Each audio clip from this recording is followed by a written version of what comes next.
Here we've got Samsung Galaxy A12s, and let me show you how to use camera timer on this phone.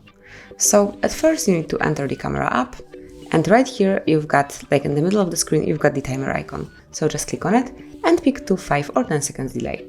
So I chose 5 seconds, and now if you will grab a photo, you will see the countdown. So it's 5, 4, 3, 2, 1, and then you've got the picture grabbed. Obviously you can pick 10 or 2 seconds delay. It's working the same way, just with particular time. And obviously to turn the timer off, just click here again and tap on off. And from now on, you can grab a picture right after you click. So this is it, that will be all. Thank you for watching. Please subscribe our channel and leave the thumbs up.